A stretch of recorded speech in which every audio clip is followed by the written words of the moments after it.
So we begin on Lamed Hey Amid base, about 10 lines in at the 2 dots.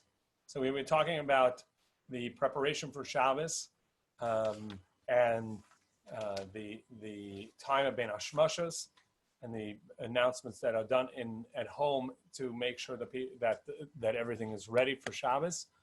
And we're going to see that there was a general communal announcement made as well. Tana Rabbanan, the Brisa taught, Sheish tekiyos token of Shabbos. There are 6 tekiyos, shofar blasts, that are blown Erev Shabbos as a form of announcing to people to tell them that it's time to stop the work. Lahavtulas amim malacha Shabbasadis. So Rishon lahavtulas amim malacha b'Shabbasadis. The first blast tells people that are out in the fields it's time to stop the work and come back into town. Shniya lahavtul ir v'chanuyos. And the second one is to stop the city shops from working. And shalisha is lahadlikas hanir. And the third one is to light the candles. However, divrei Rabbi Nosson, that's what Rabbi Nosson says. Rabbi Yehuda Nasi Omer shlishis lachlotz tefillin. The third one is actually when people would remove their tefillin. The third blast tells people to take off their tefillin.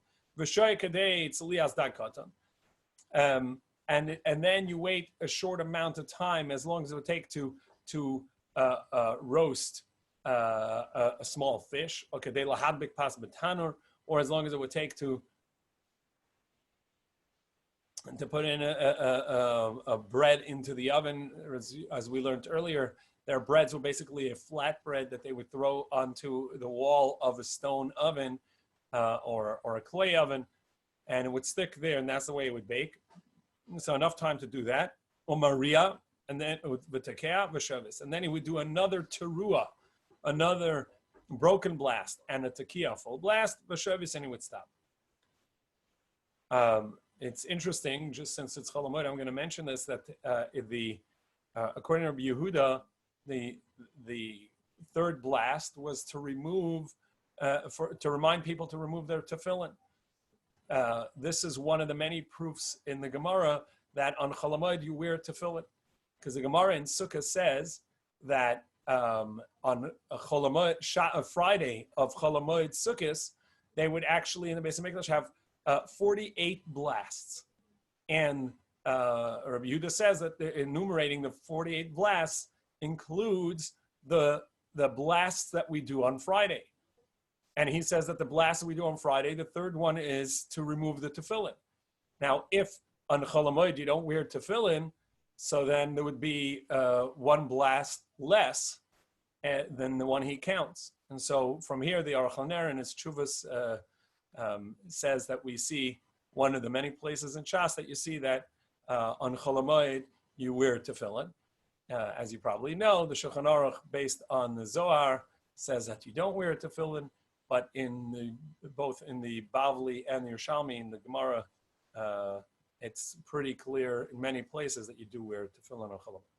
So this is one of those proofs, because you would blow the shofar on Sukkos Chol Hamoed in the Beis HaMikdash to take off tefillin. In any case, so that you would. Sorry? Where are we, please? We are on 35b. Thank you. Lamed Hey Amid base, about 15 lines in now. So the first blast was to tell people to come in from the fields. The second blast was to tell people to close their shops. The third blast was, according to Rabbi Nosson, to light the candles. According to the Rebbe, it was to remove tefillin, and then you would wait a few moments, as long as it would take to either slap bread onto the oven wall or to cook a small fish, roast a small fish, and then the custodian of the Kehillah, the Shamash of the Kehillah, would then blow a teruah and a tekiah v'shovis, and that's when Shabbos began. Amar Rabbi Shimon Gamliel, Manasel and Lebavlian. What are we supposed to do about the Babylonians? Shetoken and Marian v'shosin mitoch Marian. They go the other way around. They first do a teruah, tekiah, and then they do a teruah, and they stop for Shabbos in the teruah. So the Gemara says, Token a Mari and Havala Chamisha. Well, if they only blow a tekiah and then a teruah, then only going to have 5, and you said that there were 6. Ella Shatoken v'Choziv and Token a Mari. They blow a tekiah, then it's another tekiah, and then teruah. They do it as opposed to the order usually done on Rosh Hashanah, where for every broken blast, there's a tekiah before and a tekiah after. Here they would do 2 tekiyahs and then a teruah.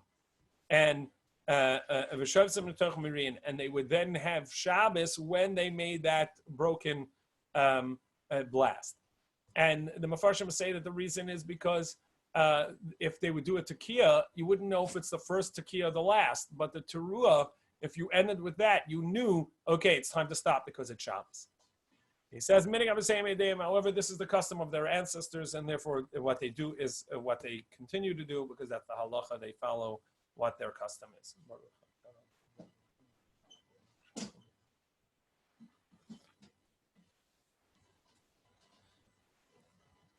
Master Rabbi Yehuda Rabbi Yitzchak Berei.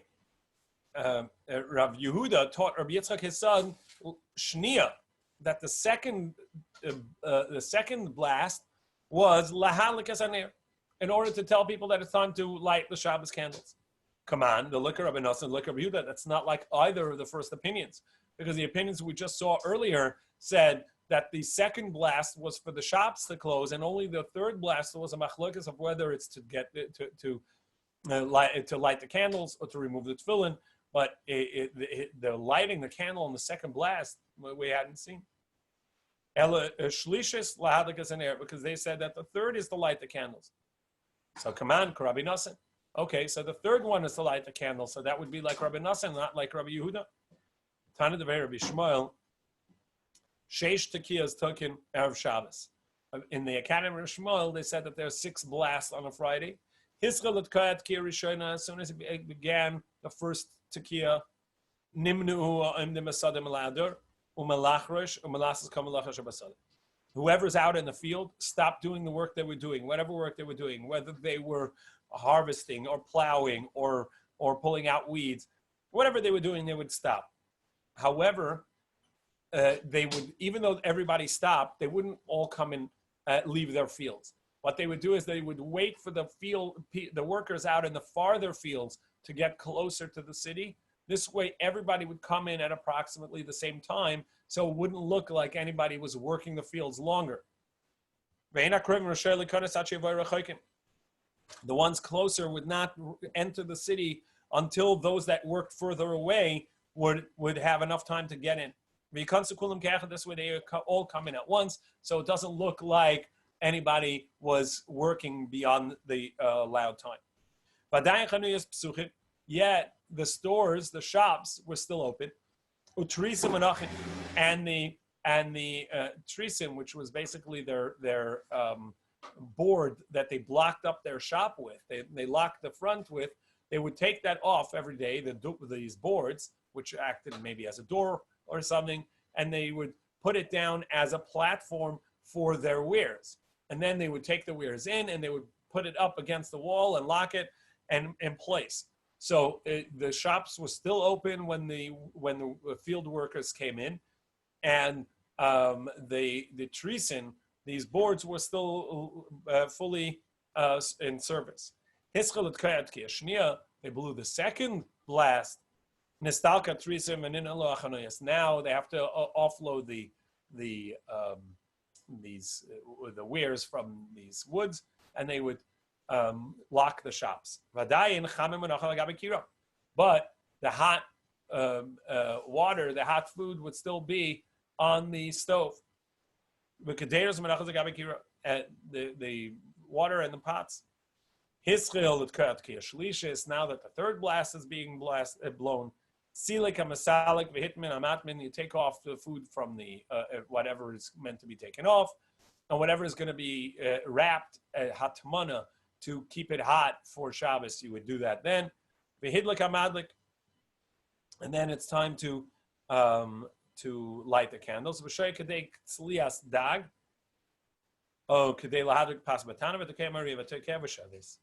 And then he would remove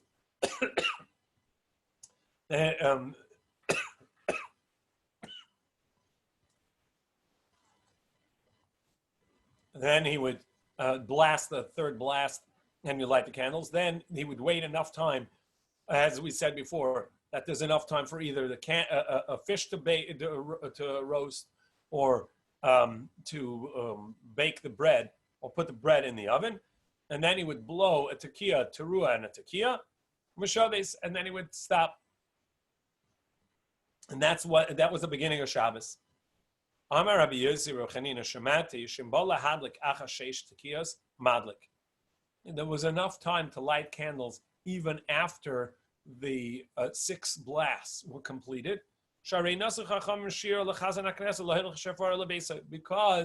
the Chachamim gave enough time after the last blast that the Chazan, the one who's making these announcements by blowing the shofar, had enough time to go home and put his instrument at home before Shabbos. So if it's been a few moments after, you still have enough time to light the candles. Amar lo. So they said to him, wait. If so, you've made your statement based on a measure, and it'll depend. If he lives close, then you have only 1 minute after the 6 blasts. If he lives a little bit farther, you have 3 minutes or 4 minutes. And the Chachamim never do that, because then you never, the whole idea is to give you a precise knowledge and understanding of what you're supposed to do and when you're supposed to do it. And if if the Chachamim's words were to be interpreted on a case-by-case basis based on some measure, then you never have a uniform way of doing it, and it'll always be done wrong. People are going to make their own calculations. That's a very destructive way of enacting a takana, and Chazal never did that. Rather, he had a place that it was specifically for him to hide his instrument. Barosh Gage on the roof, and then where he would put it, because you're not allowed to move the shofar and the chatzosers. And the reason is because it's muktzah. The Rashi says the reason is it's muktzah on account of the concept of kli shemalachto le'iser, a vessel whose primary function is prohibited on Shabbos, such as playing music, blowing a blast, which is prohibited on Shabbos. So this vessel is prohibited to be used on Shabbos. As such, it is defined as muktzah because you set it aside. You can't use it for Shabbos anyhow. So it's a klisha malachto le'iser. Tosus is not, it doesn't necessarily go with that. But this actually has a halachic ramification, because what it was saying is that even though he has this in his hand, he cannot move this. Why can't he move it? The Ramah in Shulchan Aruch has a psak that once you have muktzah in your hand, you're allowed to move it to a appropriate place. You shouldn't pick it up, but if once it's in your hand, you can go ahead and put it where you need to put it. The Mishnah Brura, based on the Gra, says this only applies to klisha malachta le'iser, only to something that you're allowed to move for its place, or if you need to use it for a permissible function, as we'll see later in the laws of muktzah, these concepts. However, generally he says you cannot do this because the Gra brings proof from here, from the fact that the chazan, this person who blew it, he had the shofar in his hand, and yet he was not allowed to move it and take it home because of muktzah. Why does he have to put it down there on the roof where he's blowing these blasts? After all, once it's in his hand, he's allowed to move it. Our answer is given, but this is the concept over here that we're seeing, that even though it's in his hand, he's not allowed to move it, and therefore he has to put it down and leave it on the roof because it is muktzah. It is an object that you're not allowed to handle on Shabbos. The Gemara said, but why do you say that he can't handle this? After all, a shofar, it's true that a horn of like a musical instrument trumpet, a flute, a trombone, those, the only use you have for it is to use it as a musical instrument. And therefore, you can't use it on Shabbos. But a shofar, a horn, a ram's horn, and things like that, which is an actual horn, there's something you can use it for. You can use it to feed water to a baby who needs, you don't have a bottle for them, so you take the horn, you put water in on the wide side, and it'll run out on the narrow side, and you're able to feed them with them. So Gemara says, it depends, is it an individual or is it the community? So Gemara says, so what can an individual use this for? Like I just said, because you can feed a child water through the shofar. So we're now on 36a, Vavam and Aleph. But Tzibor Nami, for the community as well, even though generally you think of like a community, what are they going to do with the shofar? It doesn't have a permissible function. It only has a function of a blast. No, because the community has an obligation to feed the poor and to take care of those that don't have someone else to take care of them. So a child, an infant, from a communal obligation can be fed with the shofar. So the Gemara says, so you have a function with the shofar. V'su hadetanya kashem shematalta shofar kach matalta tzatzetzas mani. So community, first of all, there should be no distinction because a community can also use a shofar. And besides, we have a statement in a brisa that says that both the shofar and the chatzotzros, a horn, and both the musical instrument horn and the shofar cannot be used on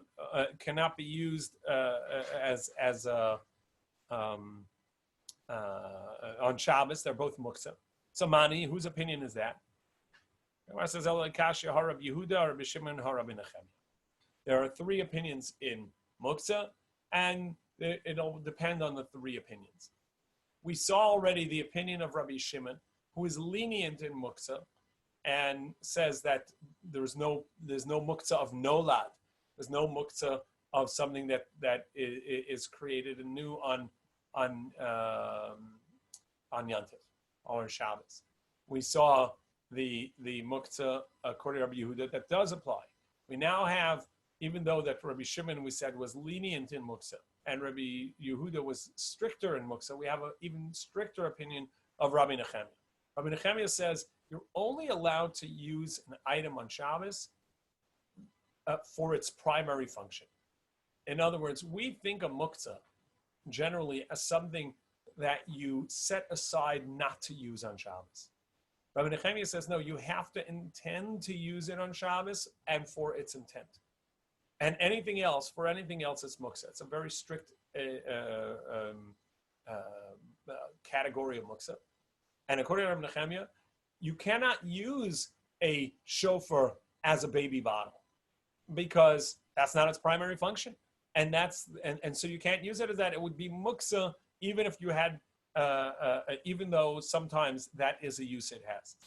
And so that's the opinion over here that says that it may not be used, that even a shofar may not be used. However, the other opinion says that no, a shofar may be used.